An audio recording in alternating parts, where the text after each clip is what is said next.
पुस्तक दुर्दम्य भाग 34. 1883च्या सुरुवातीला न्यू इंग्लिश स्कूलने अपुरा पडणारा मोरोबा दादांचा वाडा सोडला आणि ते प्रशस्त गद्रे वाड्यात गेले. गद्रे वाडा मिळवला तो बळवंतरावांनीच. असल्या वाटाघाटी करण्यात आता ते चांगलेच वाकबगार झाले होते. शाळेला आता लोक आपण होऊन देणग्या देत होते. मोठी मोठी मंडळी येऊन शाळेला भेट देत होती. त्यातच बडोद्याच्या तरुण सयाजीरावांनी शाळेला भेट दिली. नुकताच कारभार त्यांच्या हाती आला होता आणि मोठ्या तडफेने त्यांनी नवे नवे उपक्रम करायला सुरुवात केली. असल्या भेटीच्या वेळी बड्या पाहुण्यांची बडदास्त कशी ठेवायची, त्यांच्यावर छाप कशी पाडायची वगैरे गोष्टीत न्यू इंग्लिश स्कूलचे चालक आता तरबेज झाले होते. या भेटीच्या प्रसंगी महाराजांच्या खाजगी कारभाऱ्यांनी इतरांप्रमाणेच बळवंतरावांना विचारले की सयाजी ग्रंथमालेसाठी काही नामांकित इंग्रजी ग्रंथांचे भाषांतर कराल का? बळवंतराव हसले आणि म्हणाले, भाषांतरे करण्यासाठी मला माझी बुद्धी खर्ची घालायची नाही. केली तर मी स्वतंत्र ग्रंथरचनाच करीन. सयाजीरावांनी जाताना मुलांना खाऊ वाटण्यासाठी काही रक्कम दिली होती. तेव्हा एके दिवशी दुपारी हिराबागेत मुलांसाठी उपहाराचा कार्यक्रम ठेवण्यात आला. फळे, मिठाई वगैरे पदार्थांच्या टोपल्या आल्या आणि खाऊ वाटायला सुरुवात झाली. मुलांनी खाऊसाठी एकच गर्दी केली. जो तो पुढे सरकायला लागला. या खेचाखेचीत खालच्या वर्गातील लहान मुले चेंगरायला लागली. तेव्हा बळवंतराव वगैरे शिक्षक वरच्या वर्गातल्या मोठ्या मुलांना म्हणाले, अरे असं काय करता? या लहान मुलांना आधी खाऊ घेऊ द्या, नंतर तुम्ही घ्या. तुम्ही मोठे नाही का? मोठी मुले रागावली आणि दूर विहिरीच्या कट्ट्यावर जाऊन बसली. इतर मुलांना खाऊ मिळाल्यावर तो फस्त करून काही वेळाने ती घरी निघून गेली. पण ही मोठी मुले मात्र तशी शिक्षकांकडे पाठ फिरवून बसून राहिली. धारपांनी ते पाहिले. त्या मुलांना बोलावून घेऊन ते उरलेले पदार्थ त्यांना देऊ लागले. पण काही पदार्थ संपले होते आणि बाकीच्या पदार्थांचा गाळ उरला होता. मुले म्हणाली, आम्ही नाही हा असला खाऊ घेणार. धारप म्हणाले, अरे पण आता शिल्लक आहे कुठे? मुले हट्टाला पेटली, तर मग आम्हाला काहीच नको. हा प्रकार बळवंतरावांच्या कानावर गेला. तेव्हा ते लगबगीने बाहेर आले. वर्गात अत्यंत गंभीर असणारे बळवंतराव वर्गाबाहेर मुलांशी मोकळेपणाने आणि खेळीमेळीने वागत असत. ते येताच मुलांनी त्यांच्याभोवती गर्दी केली. बळवंतराव हसले, आमच्याकडून चूक झाली खरी बुवा. आम्ही तुम्हाला मागे राहायला सांगितलं आणि आता तुम्हाला द्यायला सगळे पदार्थ शिल्लक राहिले नाहीत. शिवाय राहिले तेही असे. पण यातून एक मार्ग आहे. पहा तुम्हाला रुसतो का? आत उत्तम मिठाईची ताटं आहेत. त्या खाऊऐवजी ती मिठाई तुम्हाला दिली तर चालेल ना? हा पर्याय उत्तम होता. त्यामुळे मुलांनी तात्काळ माना डोलावल्या. बळवंतरावांनी ताबडतोब शिपायाला बोलावले. आत बंगल्यात असलेली पेढे बर्फीची ताटे आणून मुलांच्या पुढे ठेवायला सांगितले. वामनराव आपटे सगळ्या व्यवस्थेवर देखरेख करीत होते. ते बळवंतरावांना म्हणाले, बळवंतराव, मुलांपुढे ताटं नका ठेवू. प्रत्येकाला 2-2 पेढे आणि 1-1 बर्फीची वडी द्या, म्हणजे झालं. बळवंतरावांना हे आवडले नाही. पण आपटे सुप्रिटेंडंट होते. त्यांच्या हुकमाविरुद्ध वागणे बेशिस्तपणाचे झाले असते. तेव्हा बळवंतरावांनी तो हुकूम पाळला. पण त्याचबरोबर आपल्या खिशातले पैसे देऊन त्यांनी शिपायाला आणखीन मिठाई आणायला सांगितली आणि ती येताच मुलांच्या हातात देऊन त्यांना आपापसात वाटून घेण्यास सांगितले. गोष्ट लहानशीच होती, पण बळवंतरावांना ती खटकली. त्यांना वाटले की शिस्तीच्या नावाखाली काहीतरी बहुमोल वस्तू आपल्या शाळेत चिरडली जात आहे. त्यांना एकदम शास्त्रीबुवांची आठवण झाली आणि त्यांच्या शिस्तशून्य कारभाराने काहीतरी मोठे तत्त्व होते हे त्यांना पटले. शाळेत कुरबूर सुरू झाली होती. जो तो म्हणू लागला होता की आता पटावर मुले भरपूर आहेत. शाळेला सुस्थिती प्राप्त झाली आहे. तेव्हा आता पगारात 5-10 रुपयांची वाढ का करून घेऊ नये? इतके दिवस संस्थेची परिस्थिती नव्हती तेव्हा आम्ही आनंदाने कळ सोसली. पण आता का सोसावी? आम्ही काही अविवाहित मिशनरी नव्हे. आमचे संसार आहेत. संसार हा वाढतच असतो. तेव्हा इतक्या पैशात भागणे दिवसेंदिवस कठीणच होत आहे. सगळ्यांची भावना अशी होती की पगारवाढीला विरोध आहे तो बळवंतरावांचा. बाकीचे या गोष्टीला प्रतिकूल नाहीत. त्यामुळे बळवंतरावांचा सगळ्यांनाच राग येऊ लागला. एखाद्या सोवळ्या सासूबाईप्रमाणे ते दुसऱ्यांच्या सुखाच्या आड येत आहेत असे मंडळींना वाटू लागले. बळवंतरावांच्या समोर हा प्रश्न काढायला कोणी धजत नसे. पण तरी त्यांच्या कानावर ही कुरबूर जाई. हळूहळू अधिक धिटाईने ही भावना व्यक्त केली जाऊ लागली. तेव्हा बळवंतराव आगरकरांना म्हणाले, गोपाळराव, मंडळींचा एकंदर विचार काय आहे ते तुमच्या कानावर आलं ना? पगार वाढवावे अशी मागणी आहे. मिशनरी वृत्तीनं कार्य करणाऱ्या देशसेवकांचा एक मोठा संच निर्माण करायचा हा आपला मूळ विचार. परंतु हा संच मोठा होण्याऐवजी आहेत तीच माणसं डळमळू लागली आहेत. आगरकर थोडा वेळ स्तब्ध राहिले. मग ते म्हणाले, बळवंतराव, माझा हा विचार तुम्हाला आवडणार नाही, पण स्पष्ट बोलायचा माझा स्वभाव आहे म्हणून बोलतो. या मंडळींच्या विचारात काही गैर आहे असं मला वाटत नाही. बळवंतरावांना धक्काच बसला. गोपाळराव, तुमचेही विचार असे फिरले की काय? आपण ज्या शपथा घेतल्या, जे मोठमोठे बेत केले त्यांचं काय? आगरकर उसळले. बळवंतराव, तुम्ही नेहमी असं समजता की देशप्रेमाचा आणि त्यागाचा मक्ता तुम्हाला एकट्यालाच दिलेला आहे. पण या गोपाळ गणेश आगरकरांपुढे तरी तुम्ही डौल असा मिरवू नये. अलीकडे आगरकर काहीसे शीघ्रकोपी आणि हेकट होऊ लागले होते. कदाचित तो दम्याचा परिणाम असावा. बळवंतरावही तापले, पण त्यांनी आपला राग आवरला. डौल मिरवायचा असता तर या असल्या फंदात पडलो नसतो. पण ते असो, माझ्यापुरतं म्हणाल तर जे आपण ठरवलं त्याला मी चिकटून आहे. प्रश्न आहे तो तुमच्याबद्दल, आणि रागावून शिरा ताणणं हे त्याला उत्तर नव्हे. आगरकर पुन्हा संतापले. हा तुमचा कायदेबाजपणा जिथे तिथे आडवा येतो. उदरनिर्वाहापुरतं वेतन घेऊन देशहितासाठी झटायचं हा आपला निर्णय. मिशनरी वृत्तीनं कार्य करायचं याचा अर्थ माझ्या मनात तरी इतकाच होता. उलट तुम्ही मिशनरी संस्थांचे नियमच सर्वांना लागू करायला पाहत आहात. बळवंतरावांनी उत्तर दिले, शब्दांचे अर्थ आपण ठरवायचे नसतात, ते त्यांनाच चिकटलेले असतात. आणि मी जो अर्थ लावतो आहे तो नव्यानं लावत नाही, पहिल्यापासूनच लावतो आहे. पण हा स्वतंत्र विषय झाला.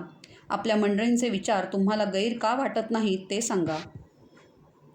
आता युक्तिवादाचा प्रसंग आला तेव्हा साहजिकच आगरकर अंमळ शांत झाले.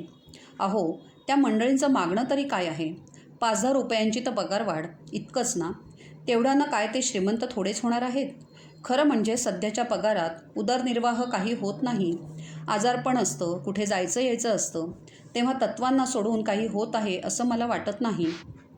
बळवंतराव म्हणाले, पण अधिक पैशांची गरज लागली तर माझी कुठं ना आहे? सगळ्यांच्या संमतीनं. आगरकर पुन्हा उसळले.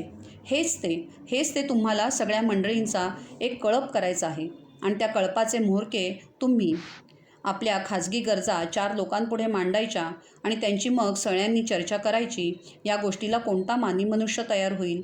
हे मुळी व्यक्तिस्वातंत्र्याच्या मूळ तत्वांच्या विरुद्धच आहे. ह्याला मी कधीच कबूल होणार नाही. बळवंतराव आपला मुद्दा कधी सोडत नसत. इथे व्यक्तिस्वातंत्र्याला कुठे धोका पोहोचतो? राजी खुशीनं आपण या तत्वांचा अंगीकार केला आहे, आणि यात मिशनऱ्यांचं आंधळं अनुकरण आहे हे अगदी खोटं. माणसात एकोपा निर्माण झाला पाहिजे, ती एकजीव झाली पाहिजेत. आपल्या तत्वांपलीकडे कुठलाही विचार आणि कुठलंही सुख त्यांना सुचता कामा नये, तरच मोठी मोठी कामं माणसांच्या हातून होतात. तेवढ्यात नामजोशी तेथे आले. नामजोशी एकदा मिठासपणे बोलू लागले, म्हणजे मतभेदांचे स्वरूप क्षुल्लक आहे असे सगळ्यांना वाटू लागे. कडवटपणा कमी होई, अडचणी लहान होत आणि त्यातून पटापट मार्ग निघत. नामजोशी हसून म्हणाले, पुन्हा तत्वावरून कसला तरी वादविवाद चाललेला दिसतोय. तत्व झाली म्हणून काय ती काट्यांसारखी एकमेकांना टोचलीच पाहिजेत? त्यांना वादाचा विषय कळला तेव्हा ते पुन्हा हसले. इथे तर तत्वाचाही प्रश्न नाही. तत्व सगळ्यांनाच मान्य आहे. फक्त तत्व किती ताणायचं हा वादाचा मुद्दा. आणि तिथे देखील प्रश्न आहे तो 5-10 रुपयांचा. त्याचे एवढे तंटे हवे आहेत कशाला? बळवंतराव गप्प बसले. 4 लोकांनी एकत्र काम करायचे म्हणजे तडजोड ही केलीच पाहिजे हे त्यांच्या तर्कबुद्धीला पटले. पण पोटातून कुठून तरी मात्र वाटत होते की हे सगळे चुकते आहे. तेवढ्यात नामजोशी म्हणाले, आता कॉलेजच्या बाबतीत आपण जोर धरायला हवा. सर्व बाजूंनी अनुकूलता आहे. लोक देणग्या द्यायला तयार आहेत. हंटर कमिशननं उत्तम मत दिल्यामुळे सरकारही आपल्याला अनुकूल आहे. तेव्हा मंडळींनी हो म्हटलं की गव्हर्नरापासून सगळ्या मंडळींना हलवून काम फत्ते करतो. आगरकर हसले. ते आता काहीसे हेकट व चिडखोर झाले असले तरी त्यांचे हास्य पूर्वी इतकंच निर्मळ होते. ते म्हणाले, पाहिलंत बळवंतराव, नामजोशांचा झपाटा मोठा विलक्षण. आपल्या शाळेचे फॉरेन सेक्रेटरी अशी पदवी आपण त्यांना द्यायला हवी. 13 फेब्रुवारी 1884 संध्याकाळची वेळ. त्या दिवशी न्यू इंग्लिश स्कूलचा बक्षीस समारंभ होता. ही शाळा म्हणजे आता पुण्यातील एक प्रतिष्ठित संस्था झाली होती. सरकारी हायस्कूलला तिने केव्हाच झाकाळून टाकले होते. त्यामुळे ह्या नव्या शाळेचा बक्षीस समारंभ म्हणजे पुण्यातील एक महत्त्वाची सार्वजनिक घटना असेल. प्रतिष्ठित मंडळी या समारंभाला मुद्दाम हजर राहत असत. न्यू इंग्लिश स्कूलचे तरुण उत्साही चालक देखील हा समारंभ मोठ्या नीटनेटकेपणाने आणि थाटामाटाने साजरा करीत असत. या वर्षीच्या समारंभाचा थाट तर विशेषच होता, कारण खुद्द मुंबईचे गव्हर्नर सर जेम्स फर्ग्युसन यांनी समारंभाचे अध्यक्षस्थान स्वीकारले होते. गावातली झाडून सारी प्रतिष्ठित मंडळी समारंभाला हजर होती. आपल्याला आमंत्रणे मिळावी म्हणून कित्येकांनी चालकांना गळ घातली होती. कधी न भेटलेली आणि भेटली तरी आढ्यतेने वागणारी माणसे प्रेमळपणाने त्यांची विचारपूस करू लागली होती. घरातून संधाने बांधण्यात देखील प्रयत्न झाला होता. मामी इतक्या एकलकोंड्या आणि अबोल, पण त्यांना देखील कुठून कुठून निरोप आले होते. इतके करूनही ज्यांना आमंत्रणे नव्हती ते मनातून फारच रागावले आणि ज्यांना ती मिळाली ते परीटघडीचे कपडे करून मोठ्या आढ्यतेने समारंभाला आले होते. बळवंतराव, नामजोशी वगैरे मंडळी त्यांना जाग्यावर बसवीत होती. समारंभाचे चालकत्व त्यांच्याकडे असल्यामुळे सर्व लोक त्यांच्याकडे पाहत होते, कोणी आदराने, कोणी कौतुकाने आणि पुष्कळसे हेव्याने. तेथे लष्करातले आणि मुलकी खात्यातले इंग्रजी अधिकारी होते, सरदार आणि इनामदार होते, रावसाहेब आणि रावबहादूर होते आणि मिशनरी देखील होते. सर विल्यम वेडरबर्न, राजबहादूर रानडे, प्रोफेसर भांडारकर होते आणि केरुनाना देखील तब्येत बरी नसताना मुद्दाम आवर्जून आले होते. आपल्या शिष्यांचा हा पराक्रम पाहून वार्धक्यामुळे क्षीण झालेल्या त्यांच्या डोळ्यातून पाणी आले. बरोबर ठरलेल्या वेळी गव्हर्नर आले. सगळ्यांनी उठून त्यांचे स्वागत केले.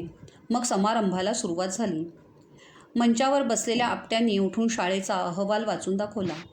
त्या अहवालाच्या शेवटी अल्प व पुरेशा वेतनावर काम करून महाराष्ट्रभर शाळांचे एक जाळीच निर्माण करण्याचा चालकांचा निश्चय त्यांनी बोलून दाखवला.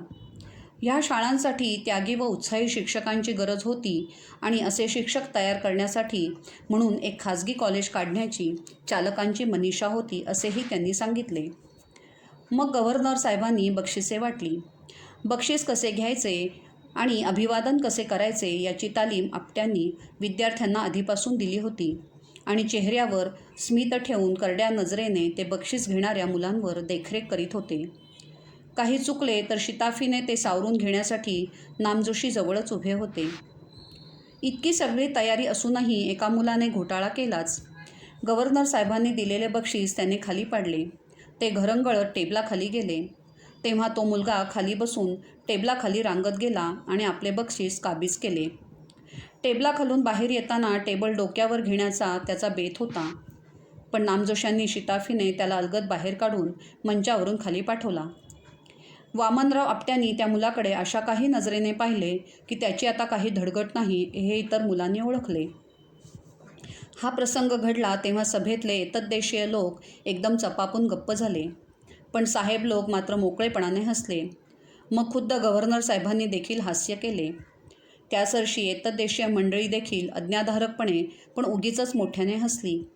हे सगळे चालले असताना बळवंतराव मंचाच्या खाली एका बाजूला उभे होते. समारंभात किंवा अन्यत्र महत्त्वाची भूमिका आपल्याकडे घेणे ते नेहमीच टाळत असत. पैशाचा लोभ करायचा नाही असा त्यांनी जसा एकदाच पक्का निश्चय करून टाकला होता, तसाच मानसन्मानाचा आणि अधिकाराचाही धरायचा नाही असेही त्यांनी ठरवून टाकलेले होते. त्यात आपण काही विशेष करतो असे त्यांना कधीही वाटत नसे आणि पुढेही वाटले नाही. बळवंतराव या समारंभात अस्वस्थच होते. त्यांचा चेहरा नुसता दगडी निर्विकार झाला होता. नजर आतल्या आत जळत होती. आपले दोन्ही हात त्यांनी छातीवर घट्ट बांधले होते. सभेतल्या लोकांचे ते लाचार अज्ञाधारक हास्य त्यांच्या कानावर गेले आणि संतापाने त्यांच्या मस्तकात एकदम पेट घेतला. पेशव्यांच्या या पुण्यातल्या प्रतिष्ठित नागरिकांनी टोपकरांच्या समोर असे हसावे हे त्यांना अगदी असह्य झाले. त्यांना वाटले की मोठ्याने ओरडून लोकांची निर्भत्सना करावी आणि ताडताड त्या सभेतून निघून जावे, पण बळवंतरावांनी तसे काहीच केले नाही. छातीवर हात घट्ट बांधून ते दगडी चेहऱ्याने तसेच उभे राहिले.